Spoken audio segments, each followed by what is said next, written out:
Good morning and welcome to the Coffee Table Talks. If this is your first time here, hi, I am Rachel Arnold, the Human API with Secure Nation. My co-host, as always, is Will McCullen, the Program Manager for the IT Center for Excellence at Pima Community College in Tucson, Arizona. I nailed it today. And our guest is Nick Sturgeon, CISO for Community Health Networks. Hey, good morning. Good morning. Howdy. I grew up in Indiana and was what am I? I'm not a customer. Am I a customer? Would I be a customer of Community Health Networks? Patient, visitor, hopefully not too much of a frequent visitor back in the day. No, you know what though? I did struggle a lot with allergies as a kid. So I would get probably 2 or 3 sinus infections growing up. Which now my kids are struggling with. We're going to have the littlest ones adenoids taken out over the summer. Yeah. I know, poor Henry, but he's going to feel better. He's just snotty all the time. Gross. Yeah. Gross. Yeah. Joys of parenthood. Yes, it is. It is joy. Woo. So as we were talking in the it explains so much. It does. Man, I am a native Hoosier, so it's really nice to speak to another Hoosier. Nick, did you grow up in Indiana? So I was born across the river in Kentucky, and then all right, close outside enough. of a year, then we moved to southern Indiana, and I grew up in rural farm country of southern Indiana, and outside of another year living in Vegas and Northtown, I've been in Indiana pretty much my entire life. Very cool. You like it? Oh yeah, I love it. So my mom grew up just north of Indianapolis in Lebanon, and when we'd come up here to visit my grandparents in downtown, I knew there was something special and just was drawn to Indianapolis. And now I'm a West Sider living about a quarter mile from the greatest racetrack in the world, Indianapolis Motor Speedway. So May is a great time to live and be a Hoosier, because there's nothing like the Indy 500. There isn't. There really isn't. Yeah. I went one time. It's kind of like Mardi Gras here, though. I only went one time to be at a Mardi Gras parade, to be purposefully there just for Mardi Gras. I've gone other times for like bachelorettes and stuff like that, but yeah. I went one time. The neighbor down the street took me and my best friend, who is his daughter, and I was probably 8 or 9, somewhere in there. And you know what I remember the most, other than obviously the race itself, was how far the pilgrimage was from where we parked to the actual event. It was so far. Yeah. It's almost, again, speaking of Vegas, oh, that's so close. And then 3 hours later, you're not even anywhere close to where you're going. That's exciting, though. So everybody's gearing up. Yeah, we're about not quite 100 days out. We're getting really close. I think it's like 108, 107 days from the 500. So yeah, we're all the festivities will start kicking off. Actually, I think there is a watch party or some for the 100 days till May that IMS is putting on, and won't be able to be there for that. But yeah, just here the IndyCar season will be kicking off, and then we'll start hearing practices and testing and all that good stuff. And it's just, I'm getting excited. It's my favorite time of the year outside of Christmas. Okay, I'm gonna ask a morbid question, but it's because you're in the healthcare industry. If something goes awry at the race, what emergency room do they go to?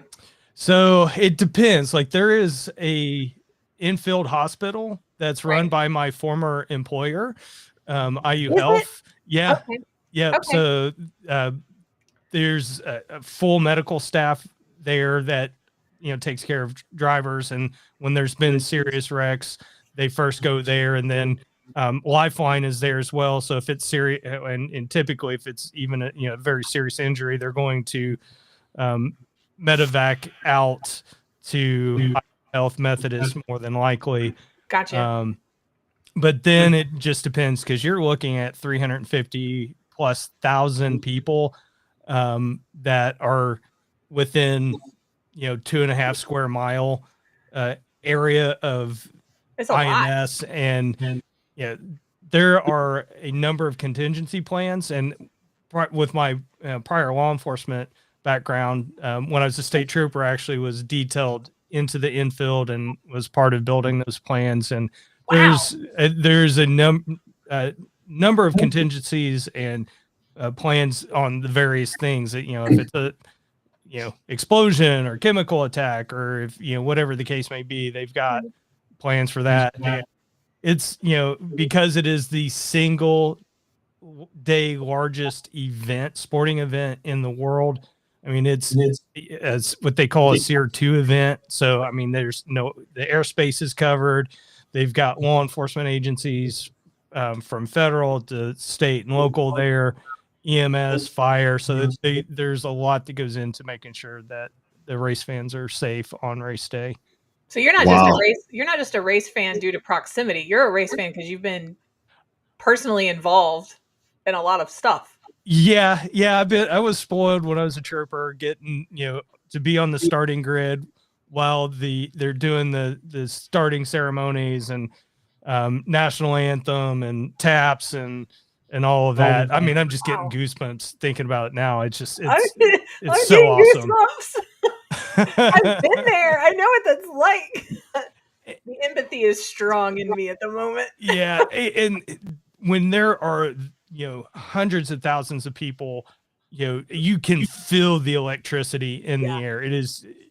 I try to explain it, but it is, you can't put it into words what it means to feel that energy with 350,000 plus people just as the green flags getting dropped. It's amazing.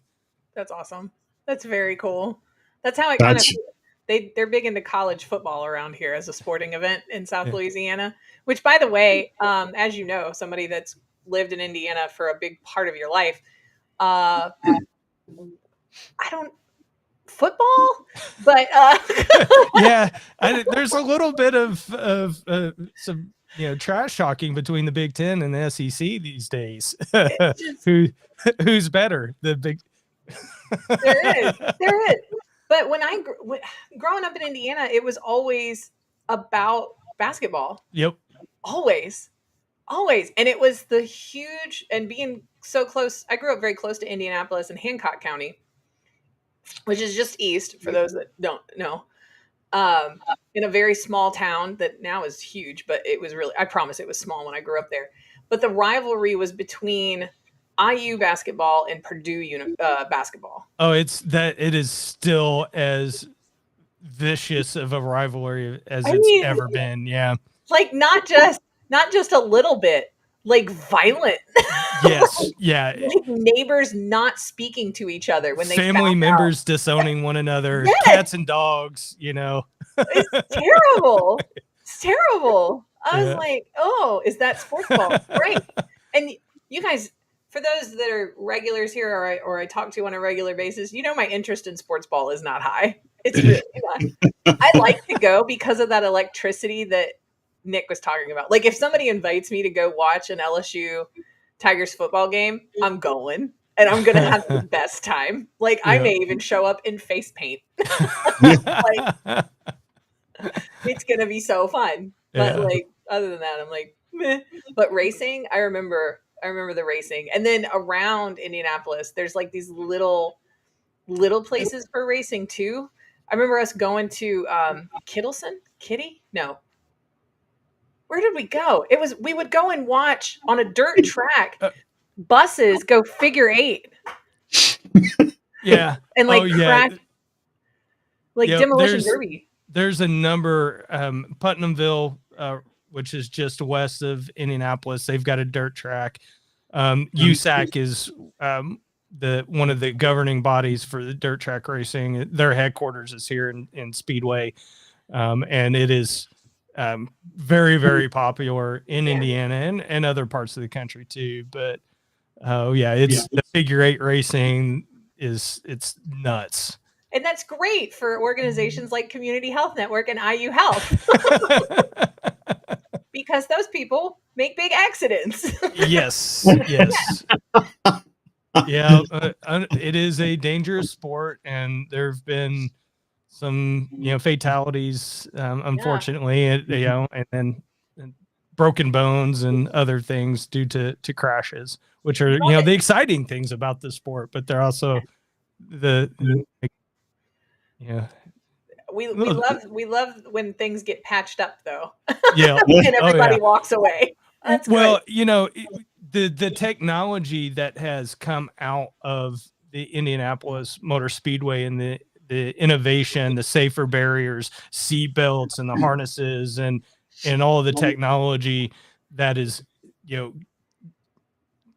basically done to track speed and all of the variables that go on within a race car that get put out to normal everyday usage. It's also awesome because the automotive racing industry, I mean, there's a lot of innovation that happens, and but it's also another interesting piece of from a cybersecurity perspective that it's like, ooh, I would love to break that.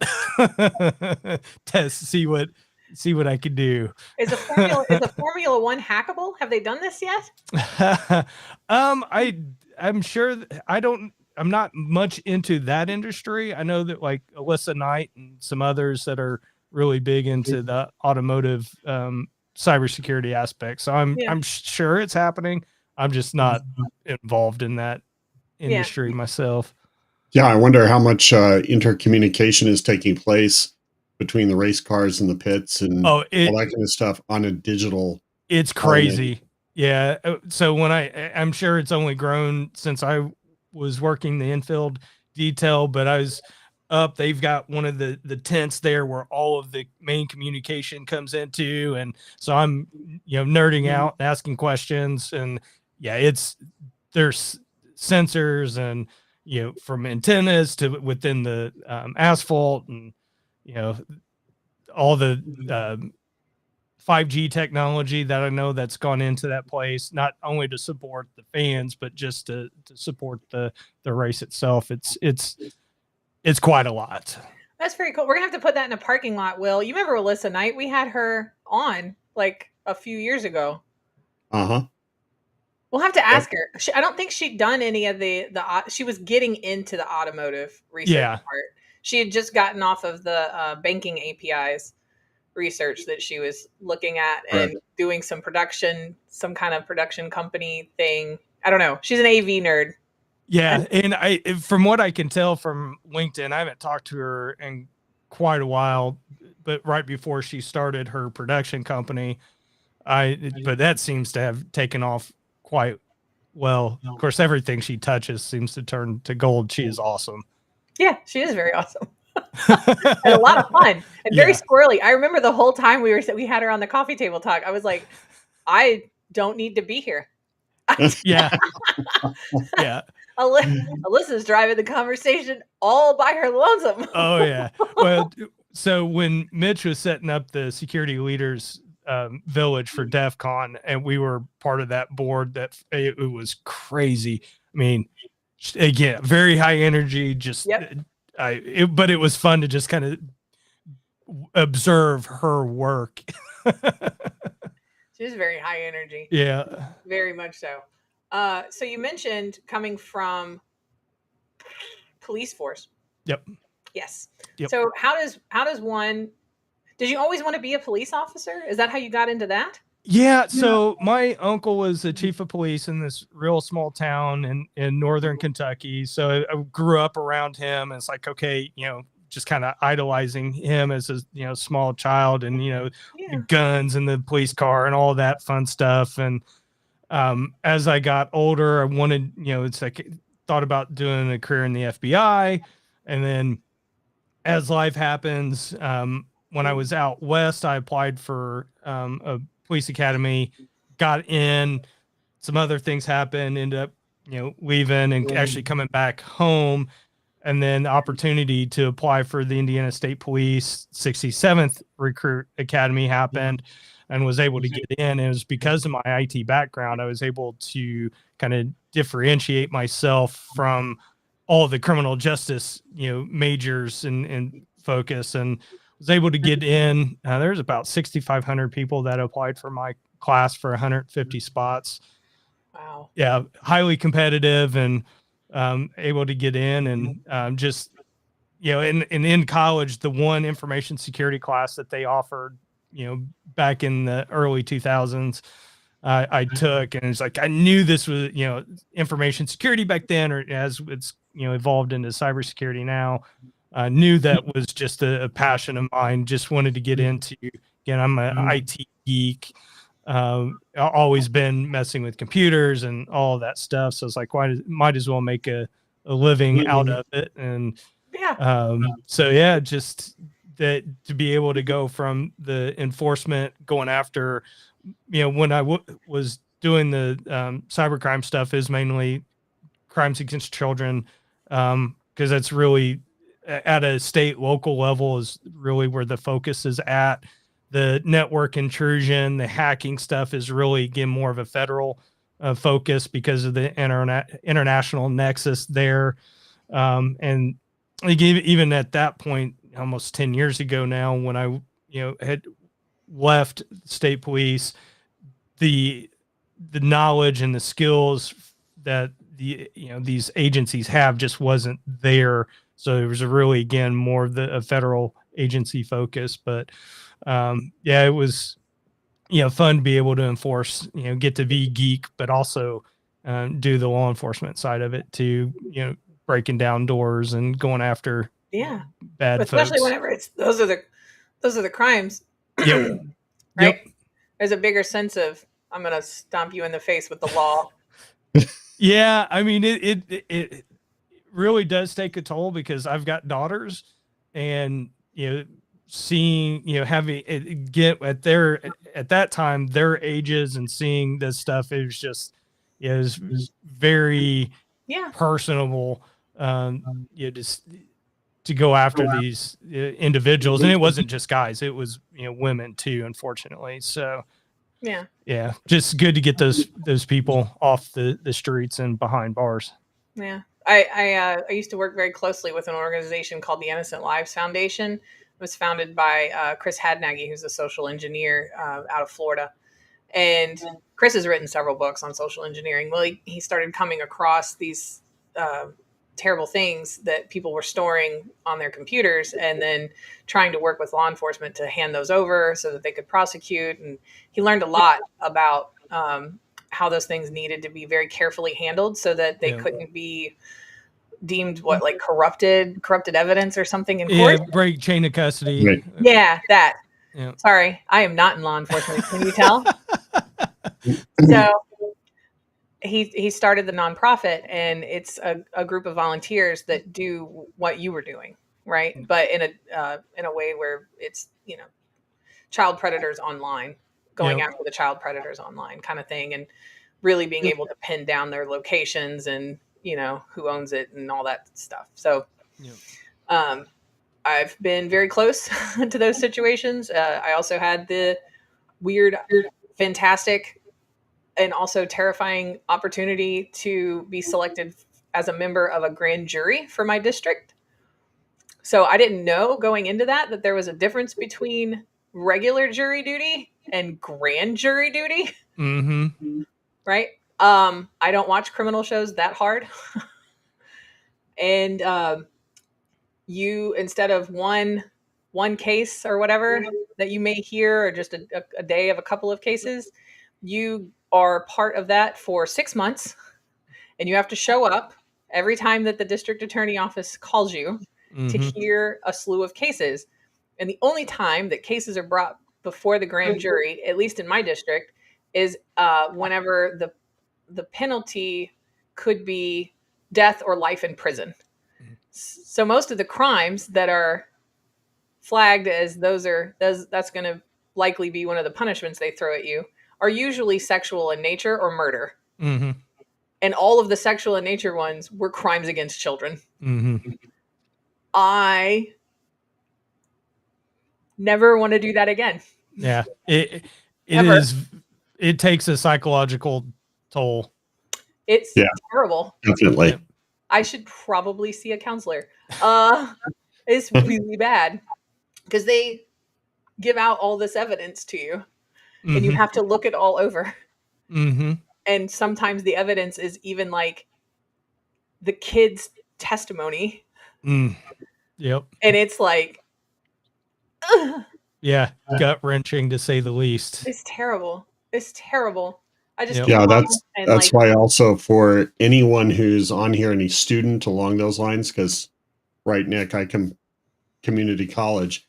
Anytime you come across any of that material, you stop. You do not go farther. You call law enforcement and bring that in, because if you continue, you then are liable in issues. So you don't mess with that stuff in any way, shape, or form. Yep.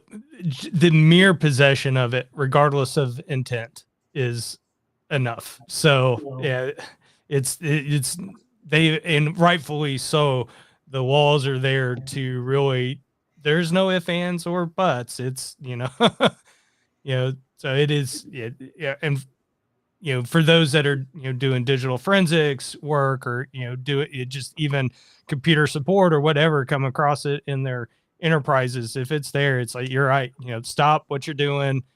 One, to preserve chain of custody is part of it, but so you don't get yourself in trouble as well. Cause it's a sticky wicket, as folks like to say. So that's what you were doing in law enforcement. Is that what led you into cybersecurity, or was it something else? Yeah. So I went to Purdue, which hurt my soul. I'll admit initially, because I grew up in Southern Indiana, where we were cream and crimson.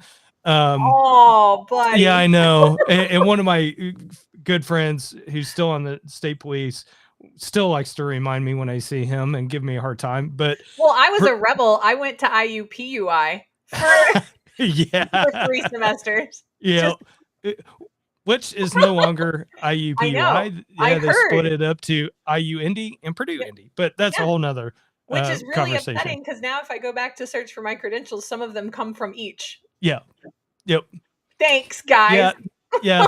That's part of that rivalry between the two institutions. But anyway, I went back, and because of what I was doing with the state police, I got some training in digital forensics at Purdue. And I'm like, oh, this is really interesting, and was looking and wanted to go back to get my master's. So I went to Purdue to get my master's in digital forensics. Nick Kelly has an excellent point really quick. Okay. Nick Kelly is an Innocent Lives Foundation volunteer. If anybody wants more info, reach out to Nick. He is currently still active volunteer. And they just reported 558 cases were accepted by law enforcement. That's awesome. Yeah. Anyway, that's awesome. Wanted to highlight really quick. Yeah. Now, Nick, I may have to reach out to you on They're that a good one. Group. Yep. Good group. Yep. So I went back doing, finishing up my degree, and then another state agency, the Indiana Office of Technology, was starting up 2 statewide cybersecurity programs. And the CISO at the time, as well as the CIO, I'd worked with when I was a contractor, before I got into the state police. And they're like, hey, we worked with them because they're the central IT agency for the state of Indiana, and worked with them all the time. And like, hey, we really would like you to, apply for this job. We think you'd be good at it. And, looked at the job, looked at the salary, and I'm like, my wife's like, if you don't take this, I'm going to leave you. Because she's very the numbers. So I'm like, the return on our investment of going and doing this, and had to build the business case to my own wife. It was a great opportunity. And so after doing that for 2 years, I helped spin up the State Security Operations Center, as well as the Indiana Information Sharing and Analysis Center. After 10 years of state government, I'm like, I'm I need to break and need to go out into the private sector and feel like I'm, really contributing, and wanted some additional experiences, because I knew after leaving the state police, I was like, okay, what's my end goal? And, because I'm glutton for punishment, I said, CISO. CISO's my end goal. At least, that's the hopefully it's not the last thing I do, but that's the goal I wanted. Wait just a minute though. There's this little phrase that just went by. You were working for the state, and then you went to private so you could really contribute. I know. I was like, what? There's got to be a story there. Well, working in state government, and there are a lot of good people, serving the state of Indiana. But I was at the point where it was, the politics was killing me. And you couldn't get anything done because of the politics. And that was a frustration of mine. Yeah. And, I wanted to be able to go out and, have an idea, develop it, and be able to implement it to provide, additional value to society. And, I just felt like being in the private sector, I was going to be able to do that at a much faster speed than state government. Well, when I first met you, go ahead. That also makes a statement too, right, folks out there, that a lot of folks are in state or academia because of the cause, because of the mission, and you can go into private and still be going for a cause and a mission. Yep. And that's kind of where I kind of lean to, or just kind of went into healthcare because of that. I think the mission, of being in public safety, serving and protecting, saving lives in healthcare, I thought there was a nice overlap. Obviously, it's not the same, as, what I was doing, but having an impact on patient lives. If our networks are down, our docs aren't able to provide care, or nurses or other clinical staff are not able to provide patient care, clinical care, then that has a direct impact on, my friends, my family, other people's lives. So I think the mission there is still, really speaks to who I am as an individual. And it kind of, for lack of a better term, scratches that itch of serving a greater cause. Yeah. Now, when I first met Nick, it was through Mitch Parker. So I had chatted with Mitch Parker for a little while, and Mitch was like, "I would love to introduce you to Nick." And you were like his deputy CISO?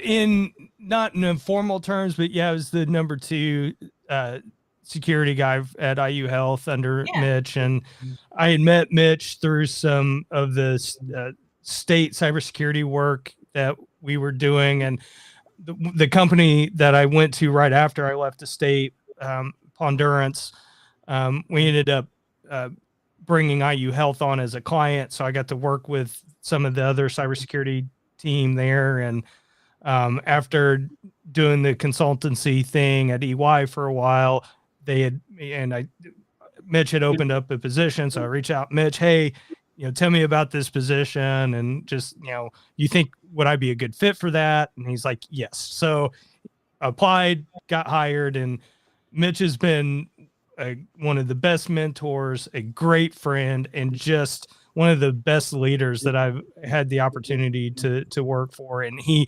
cares. I mean, he's just, as we were talking beforehand, he is who you see, and he, just, there's no BS with him. I love it. He calls it as it is. Yep. And so it was a great opportunity for me career-wise to learn under probably one of the best healthcare CISOs in the world. Yeah. So, and which gave me an opportunity to really feel comfortable at stepping in at Community Health to be their CISO.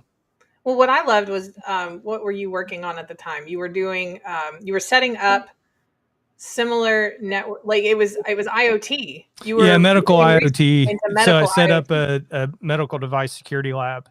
Yes. Yeah, so that And was Mitch had to believe in you, had to oh, yeah. support that. Yeah. Oh, yeah. Right? Just, again, it's like, here's what I want to do. He's like, all right, go with it. Because, and, build out the business case and all of that good stuff. And, and he's like, all right, here's the support, and just let me run with it. And not a lot of, bosses are like that. They're like, nope, it's not right square in your job function. And it, nope, you can't do it. Right. And so that just speaks to him of how wonderful of a human being he is, but just as a boss and to support. It was a little risky. It's not, something that had been done before at IU Health, and took a chance and spun it off. It really as an innovation project. That's hey, when, we need that's to when be. I became your fangirl. Yeah. By the way, that's when I heard you started telling me about this. Yeah. And I mean, yeah, Mitch is great, but you did the work. Well, Nick. Yeah, and I've spun that into a PhD. Right? Yeah, dissertation. So I mean, which I'm hopefully will be graduating in December if I can get everything done. But and focusing on medical device security and taking that work that I was doing at IU Health and as the basis of what I'm doing my research project on. So yeah, it's a labor of love, and hopefully be able to get that done with everything else going on in life. But because there's just on the demands of the job there, but also family and being on the town council here in Speedways, also has some demands on my time and attention. Now, you and Mitch, of course, have contributed last year to some updated standards within the field? The IEEE 2933 tips, and the acronym it's basically privacy and security within IoT devices. Yeah. So, and it was formalized about the time we had lunch over the summer. Yeah, so it was. Yeah, that's pretty cool. I mean, there are a lot of great people in the healthcare industry, medical device manufacturing industry that contributed to that. But it is kind of cool to see your name as a contributor on an IEEE standard. Can you tell everybody kind of what was the contribution and how that affects the industry of medical device manufacturing? So it really is building in that because privacy and security, two sides of the same coin. You can't, in my opinion, you do security to protect the privacy. And really it's just how do we design these medical devices with privacy and security in mind, and be able to, from the healthcare side, to demand from our medical device manufacturers that these devices are built from ground up with privacy security in mind. Gotcha. And so this lays out frameworks to how to do it, and very complex. There's a lot of nuance into it, because when you're looking at an IEEE standard, it's international standard. So it isn't just a US based, regulation. It's got to consider, all the, international laws to make this applicable to the various, groups out there. So it was a 4 or 5 year effort, I think, to get from inception to getting it as a published standard. So lots of effort. With all the IoT that's out there in the health industry right now, what kind of state do you feel we're in? How much work needs to be done? A lot. Yeah. I mean, there's no shortage of attack vectors for these bad actors to go after. and unfortunately, it's really comes down to the human element still. Social engineering. I mean, to see the number of attacks over the last couple years going after service desk, help desk, and getting creds reset, and after that, it's Wild West, free for all that these actors have been able to get into. We still have a lot to work to do. Healthcare is so slow at change. And No. I mean, this is one of the biggest, and I've known this, for the last few years and for good reason. We don't want to do anything that's going to jeopardize patient care. So you have to be slow and methodical. Unfortunately, the bad actors are not. They're just fast and furious. You see a new technology come out, they're adopting it almost immediately for illicit purposes. So we still have a lot of work to do. As CISO, one of the things that I've spent a lot of my time on is the organizational change management, OCM side of things. We see the technologies, we know it's going to be an interruption into workflows or complete changes of workflows, and how do we communicate that with our frontline staff to show the advantages not only to them but to our patients. And it's a tough conversation, and just like people are resistant to change, so it's a much longer runway. The technology sometimes is the easy part. It's getting people used to it that it really takes a lot of effort. Yeah, it's a big deal, and it always matters, right? No matter what stage of life you're in, whether or not the privacy and security that is in place is important, because you need healthcare in one way or the other. You get, you're going to bump into something one day eventually, or you're going to get sick eventually, right? Yeah. It matters even more to me now with the elder care that's going on in my life with my dad. He actually was a patient of Community Health Networks. And I got to interact quite often with help desk whenever he would screw his password up. Yeah. And they were all very friendly. But yeah, I mean, and we are trying to make things easier, because I think the expectation, kind of the Amazon effect is, I go in and I order it and it's easy and it works. But how do we do that safely and securely? Right. And so I think, and especially as the state of Indiana has a focus on price transparency and making healthcare more affordable. You're seeing it's been topic of conversation at the federal level for years and years and years. How do we do that? And technology can help, but there's risks that are introduced with the implementation of that technology. And if it's not done right, then it could be wide open doors for these bad actors. If anybody from Ochsner Healthcare is listening right now, I have a complaint as a daughter of an 80-year-old man that has cancer and kidney problems and a bunch of other things going on. And he logs on to his MyChart instance quite often. He shakes. He's an older man. It's hard for him to find the fingerprint locator to sign in with his fingerprint. He shakes. He can't type in a password every time. I've tried password keepers for him where it pops up and says, do you want to add this password? Mm-hmm. He shakes. He can't hit the button just right. And he screws it up quite often. What is it with Ochsner and MyChart that you won't enable facial recognition? I get it. Yeah. At the same time, it's so like there's a usability that I need right there. Yeah. It would be a conversation with Epic, and I know they're really, as a software developer, looking at and taking in, suggestions. And MyChart's one of those areas I don't deal with a whole lot, but I know there's some.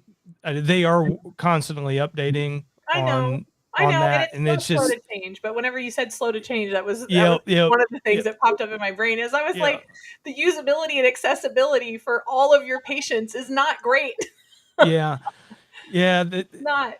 I mean, the last year since I've been on, gotten to get introduced to Epic quite a bit, and their campus, which is amazing. It's epic. It's why they named it Epic. Yeah, it is. It is very epic. They knew what they were doing. Yeah. Oh yeah. And there are a lot of great folks up there, and I know they're really proud of the product, and understand that they're always working on improving it. So it's just, Justin, is it for Android or is this an iPhone thing? Because like I can't find it. It's nowhere. I cannot find it. I may be overlooking it, which sometimes I just need an extra set of eyes. Dustin, let me know. Nick Kelly had a question back there. In healthcare, do you find IT as a whole is just viewed as a cost and also impacts security investments? There it is. Thanks, Meg. I think it's still, I would say, kind of, general swath here. Yes, I think it is still considered just a cost center. It's changing. At least in my experience, that viewpoint has been, slow to change. To keep on that theme. At least at community, we do look at these as investments. As our chief transformation officer, I said early on when I got hired on, is that we're an IT company that happens to do healthcare. And I think from that mindset and realizing that, IT's the core of what we do as a business. It's, no pun intended, it's the blood vessels that make it work. But I think having that mind shift, that paradigm shift, then it becomes, it's not just an overhead or an expense, but it is investments into how we do business. And I don't think it's a large leap in mindset to get there, but I think it is definitely at the the board level or the senior level of the organization. If they just view it as, well, we're spending X millions of dollars or whatever on IT versus, we're investing, it completely, it's such a different lens. But the investment to me is the right lens to look through. Yeah, well, the especially in healthcare, right? And we're talking about IoT. It's going to start changing massively, because when you start looking at pacemakers and dialysis and insulin pumps and all that kind of stuff, that is now leaving the hospital environment, and heading home with the patients, that brings on a whole different level of elements of security and difficulty reaching out, but still lives are dependent upon it. Mm-hmm. I actually watched a documentary on cochlear implants yesterday because I'm that kind of weirdo. But anyway, go ahead. Sorry. You were talking about different devices. I was like, I have one. Yeah, but now that security branches out, I would imagine there's still, or if it isn't yet, going to be some elements of liability that will be coming up, that if there's no real good effort to trying to secure, at least, it'll bounce back, right? Yeah, and we saw with COVID-19 the paradigm shift of brick and mortar to telehealth medicine, and a lot of the federal laws on how you provide, the doctors or providers provide that care over this medium had to change, because they were not set up. And that, in fact, it's so explicit that if it's not mentioned, they could not do it. And so you saw a lot of the reprieves from the regulatory aspect to allow telehealth medicine. And then some of those have still through the emergency orders, are kind of codified within CMS rules and some of the other regulatory bodies, but it's still, what liability comes back to the hospital? Where's the liability from the manufacturer, the FDA, and their kind of re-up and reversioning of the pre and post market guidance.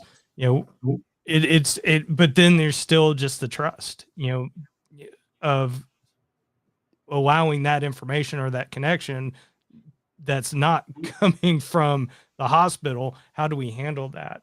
Because we're now getting into, literally or figuratively expanding our digital footprint into patients' homes, and that introduced a whole nother level of risk that I don't think we're really. Yeah, I think there's some of us that have thought about this. I know I have, but in others, I wouldn't say I'm the only one. But it's how do we address it? And it's another challenge. Geez, they're pushing the boundaries now too when they're talking about things like remote surgery and things along those lines. I will not be the first one signing up. Would you trust your life to your internet connection? Absolutely not. Yeah. And mine's good. Mine's pretty good. It's not bad. Yeah. No. I can see why people are like, I wonder. Like, I get it, but no. Yeah, and there's under the state laws, federal laws, malpractice laws to those changing up, and what specific things a provider can do over a telehealth visit versus having to see them in person. And as you think of maybe there's some rare form of cancer where that let's say I got, but the doctor that specializes that is on the other side of the country. I want to be able to see him. I want to be able to talk to him. And having to travel, let's say, to California may be very financially difficult for me to do, but I that guy has that, or gal has that specialty and that knowledge. I think there's where we can utilize the technology to make it easy to get easier access to very specialized treatment. But how do we do that safely? How do we the laws to be able to allow that? I don't. Those are things I know they're being talked about, and as healthcare is getting more expensive, and not just because. And I will say this: it's not all because of the hospitals or the providers. I think the regulations play a huge part into the expense, insurance, all of that plays into it. But how do we make this the access easier and less more affordable for others? And state of Indiana is looking at that very hot and heavy this legislative session. So, but those are things as coming back to the cyber, how do we protect it? If we're opening it up, and we've got to be able to either be compliant with the laws or whatever the case may be. But lots of things, lots of different variables and factors that play into it. Yeah, because in a CISO role, you've got to be like, a new one came out. Yeah.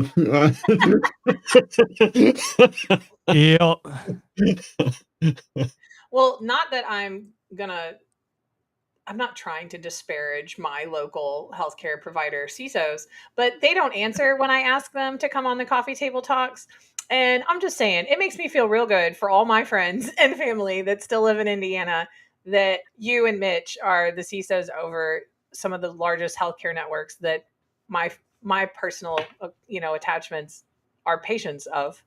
That makes me feel really good. I'm sorry that you're stressed out. I know it's stressful. Yeah, when you've got all daughters, the stress, but get used to it. I'm really glad it's you. I'm really glad. I appreciate that. That means a lot for everything you do every day, and your team. Thanks, guys. Yeah, and I could not do it without my team. I mean, I walked into a great organization. The years of experience that my team has, I mean, I'm by far, years of service, the junior, talking 15, 20 plus years, very, consistently across the board. So, and that's the way with community as well. Just it, and no pun intended, the feeling, the culture within the organization is about community. We do care about the people we serve. And it is reflected in how long people stay within the organization. And so just that value of what we've got to do the right thing by our patients and the support from our senior leaders, our executive committee is, okay, are we doing enough? I was just asked that question yesterday on a call. Are we doing enough? Are we spending enough? And my answer is no. We can always be getting more money. I'm not going to turn budget down. But, right? I mean, it's not like they're coming to me with the axe first thing and say, Nick, you got to slash your cybersecurity budget, which is good. And that is good. Yeah. They understand. And we've had that conversation with other CISOs and other members of cybersecurity in different roles on this show about how hard it is for them to communicate to leadership how important their role, their budget request, these tools, these professional services are. And so often higher leadership will come back with, well, you're just a cost center. You just cost us money. You don't help us make money. So we don't hear you talking. But I can see very clearly in healthcare, especially in today's environment, how pivotal you are to the success of how a healthcare organization can continue to serve its patients in the best way possible, with privacy at the forefront of it, security right there, and the business can continue to grow and make money and put things into research and just continue to be amazing. It's easy to see that you are very important. And I'm glad to hear that they don't come to you asking about slashing budget. Instead, they're going, do you need more? Is there anything else we can give to you? Yeah.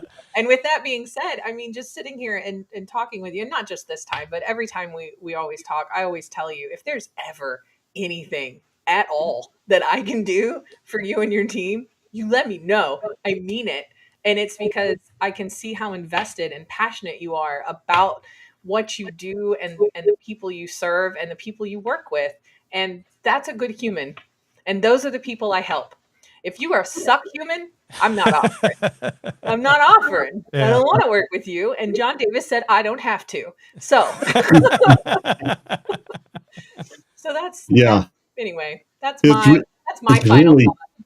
It's really hard because, I mean, just from what we've been seeing in the range and elements like that, the attacks that have very recently been popping up in great number against OT, against systems and devices that have been pelting us have just been tremendous. Mm-hmm. And healthcare is one of the biggest targets for those folks, naturally, because it's the part of the country. And if you do that, so thank you for what you do, because that's a tremendous mission to uphold. Well, and you're welcome. And it's a community effort, no pun intended. I mean, I've been fortunate with Rachel and you, Will, and others throughout my career that really look at the mission, of what we're trying to do in cybersecurity, no matter the industry, and be able to share information and, share troubles, and kind of misery loves company, and just be able to commiserate over issues and challenges that we're facing. But it's the community that makes us strong, and be able to have that support and be like, oh, I need somebody with this particular set of skills. Oh, I know so-and-so, I can, let me make an introduction. And a lot of times that helps. And you never know when that person's going to come around and be like, oh yeah, hey, I can help you. Or as I joked, you never know in the state police, you never know when that person's going to be your boss. So, Also, so it's just like, just having those connections and that network really helps, because I mean, we know these bad actors are working together. We have to work together as well to fight against them. Yeah.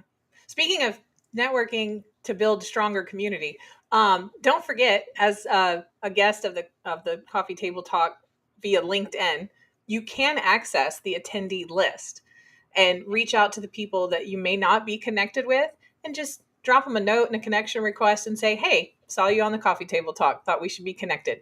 If you try to sell bullshit to each other, I will kick you out of my life. Just so you know. This is not an opportunity for salespeople to go through. Okay. Thank you. Because I spend 90% of my LinkedIn time deny, because I see somebody's, I know if I hit accept, they're going to be selling me something, and I don't have time for that. Right.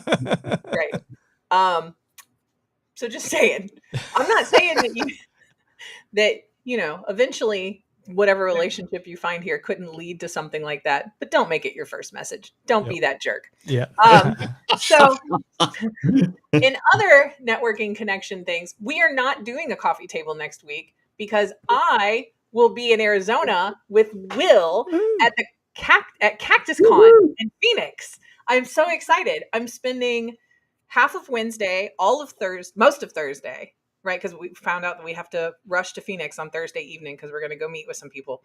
But in Tucson, at the range, at Pima, right? I am a just whatever Will wants me to do. That's what I'm doing.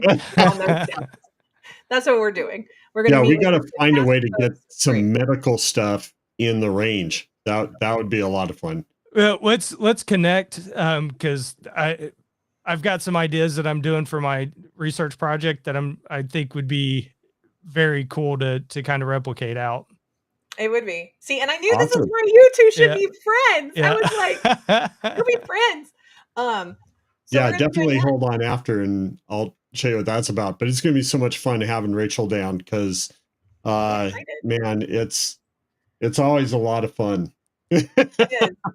It is a lot of fun. If you're in the Phoenix, greater Phoenix area, and you're not going to Cactus Con, or this is the first time hearing about it, I think tickets are still available, and they're only like $25. Wow. Yeah. It's a very affordable con. Yeah. It's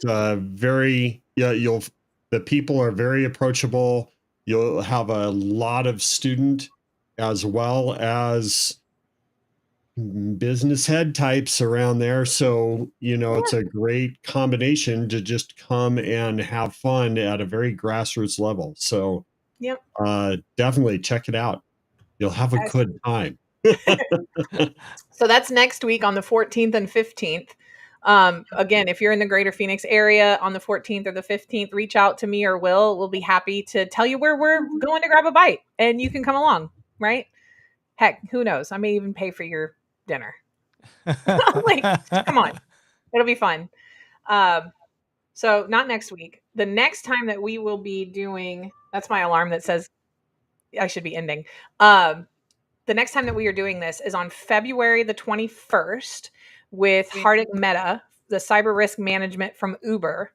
So you guys come back, chat it up. We'll talk about, maybe, who would be great to have in the audience for that would be Alyssa. I'm going to do that. I'm going to send Alyssa a personalized invite, see if she'll come join us in the chat and mix it up, and that'll be fun.